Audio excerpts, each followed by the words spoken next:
Kailangan to, pag umikot na ganyan, sabay ang sigunyal. Pero nito yan, yung kanal na yan.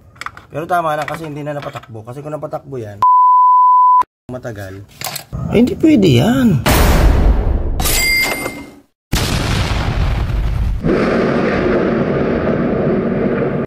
Magandang gabi mga idol. At dito po meron po tayong tutulungan at i-rescue po natin siya. Pauwi pa daw po siya ng Cabuyao, Laguna. Kaya naman hindi natin siya matiis at kailangan natin siyang tulungan sa abot ng ating makakaya. Basta tayo po ay libre at kaya ng ating katawan, bakit po hindi? At ito nga po pala ang screenshot ng aming napag-usapan. At ayon po sa mapa na binigay niya, ay nandun daw po siya sa EDSA, corner Mother Ignacia sa Quezon City. At ngayong alam ko na location niya, mapag-desisyon ako na puntahan siya doon. Subalit tatapusin ko muna at magpapatrok muna ako dahil nakagat ako ng aso. Ganun din ang anak ko. May i-rescue pala ako mga idol ko, naka RS125. So, ang uuwian pa daw niya ay sa sa Cabuyao, Laguna pa. I-check ko yung kanyang motor para makauwi na siya. Mindanao Avenue na ako mga idol. Kaliwa na ako dito. Ano pala siya, sa may Mother Ignacia, sa mismong EDSA. Nandun si idol na ating i-rescue. Yan, Mindanao Avenue.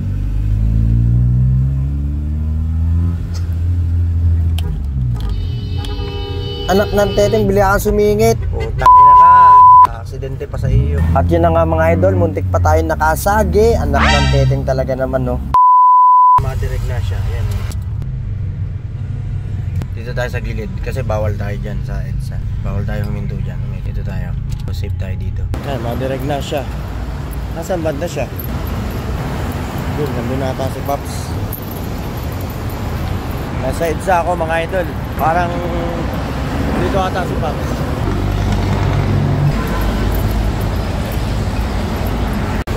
Yun, Pops. Pops! Asa motor mo? Andun ako sa sa Mother Ignacia.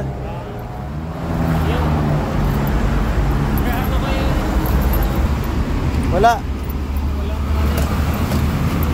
Pero nabalik naman ang At dito nga po yung nakita ko na si Idol at akin po napag-alaman na umaandar naman pala ang kanyang makina. Subalit every time na magkakambyo siya ay walang hatak at hindi umaarangkada. At nung akin nga pong padyakan ng kickstart ay dumudulas ito at talagang walang kagat. At dito po ay hindi masasabi na loose compression dahil ito po ay umaandar. Ang tanging hinala ko lang ay may kumala sa loob sa kanyang clutch system. At dahil nga po delikado kami dito sa gilid ng EDSA dahil sobrang bibilis ng mga dumadaan dito, ay nagdesisyon ako na itulak ang kanyang motor sa gilid sa may Mother Ignacia Avenue. Sabi hinala ko na baka nasa malapit ka sa Quezon Ave. Nakita ko sa mapa, parang Centris. Centris itong katapat Ito, dito na ba, sa baba. Baba mo na, baba na. Sikip na tayo dyan. Aandar yan, kaso hindi aalis. At dahil medyo palusong na po sa gawing ito, ay hindi ko na po siya itinulak. At dire-diretso na lang siya pababa sa may harapan ng aking kotse. At dito nga po ay nagdesisyon ako na mag-book na lang ng Lalamove upang doon ikarga ang kanyang motor papunta sa aking motor shop dahil hindi sapat ang aking dalang tools upang magawa ang kanyang motor. Kinakailangan ko dito ang mga power tools at special tools. Mag-book ka ng Lalamove. Lalamove, mag-book ka. L300. To make the long story short mga idol, una pa lang ay tumawag na sa atin si Pops at nagsabi siya na hindi niya masyadong gamay ang Maynila. Wala siyang apps na Lalamove at hindi siya maalam mag-book dito. At higit sa lahat, wala na siyang sapat na budget at pera para dito. At dito nga, habang naghihintay kami ng Lalamove, ay nagkwentuhan muna kami ni Pops. At medyo mahaba-haba rin ang kwentuhan namin at napag-alaman ko, nakababayan ko pala siya. At isa pang nalaman ko ay hindi pa pala siya naghahapunan. Subalit medyo malalim na ang gabi. At dito nga, tumawag na sa akin ang binok namin na Lalamove. Asa po kayo?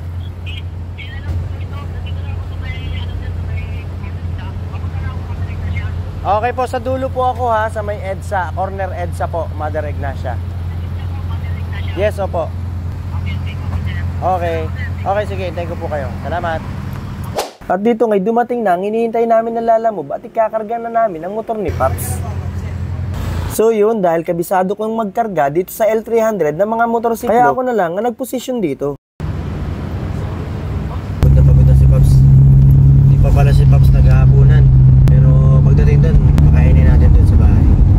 Pero mabait si Pops. At eto na nga, at dumating na kami sa aming motor shop. At buti na lang, wala masyadong traffic, kaya mabilis kaming nakarating. At dito ngay, binababa na namin ang kanyang motor.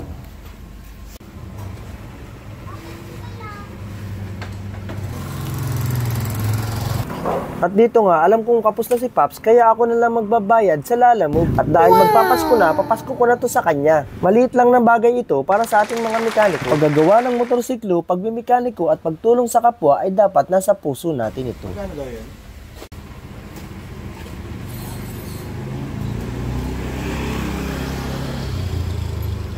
At dito nga, kailangan ko nang ilabas ang mga tools ko at nang maumpisa na dahil malalim na ang gabi. Kinik kanina, dire-diretso yung ikot eh. Ganun eh. Ibig sabihin, may ano dyan, free wheel. The moment of truth. Yan. Gasket. Ay, kumalas yan. At dito nga po yung ating nang nakumpirma na may kumalas nga sa kanyang clutch system. At dahil sa maling pyesa na ikinabit, ay nagkaroon ng problema katagalan. Tingnan mo, yan. Naiiwan ng sigunyan pag iniikot. Ito yung huni. Pero tama lang kasi hindi na napatakbo. Kasi kung napatakbo yan ng matagal. At kung umabot ka sa punto ng bidyong ito, at kung natuwa ka at may natutunan kayo, paki-like and share naman at paki-follow na rin para masaya. At big shout out nga pala sa mga idol ko na palaging nanonood.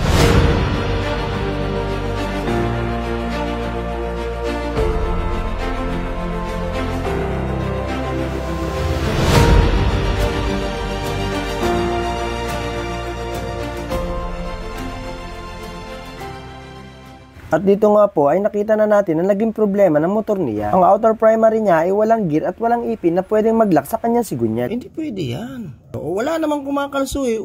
Meron, ito lang. Itong primary lang. Hindi rin yan. Walang gear to. Bilog lang yan. Dahil dyan, alam na natin ang problema. Ginawa na natin ang paraan upang makauwi na siya. At nagtulong-tulong na kami upang mapabilis ang trabaho. At habang gumagawa kami dito ay pinakain muna namin si Pops. At dahil alam natin na hindi pa naghahaponan si Pops ay pinakain muna natin siya dito sa ating shop. Time check. Pops, kain ka lang dyan ha. Kamahiya. Pakain pa ni Pops din. Huwag kang mahiya dito, Pops. Feel at home. Oh, wala nga tao. Tayo na lang. Walang tao, tayo na lang. Oti, mga idol, Oti. Bakal? Alala ko kanina eh. Ayaw daw niya papulwin. Ayun isa yung client. Sino? Yung basher. Ay, sa Facebook.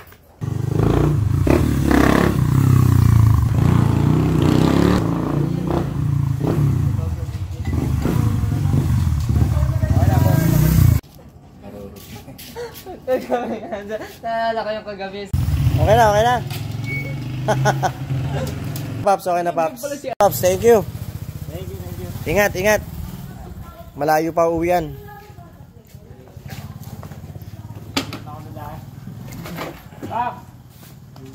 Ito naman. Dito ka ata padadaanin yan sa kabila.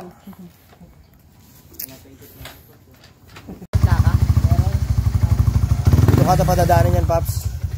Saan ba pinapadaan? Oo nga, sa kabila nga. Doon sa dinaanan natin yun. Doon ka dadaan. Tama. Doon nga. Oo, dyan. Diyan ka dadaan. Balik ka lang. Ingat, Pops. Update mo ako. Connected naman tayo sa Messenger eh. Dito ka na lang. Sige, Pops. Ingat. Bye-bye. Yan o. Anong oras na? May cellphone ka dyan? Ay, maaga pa.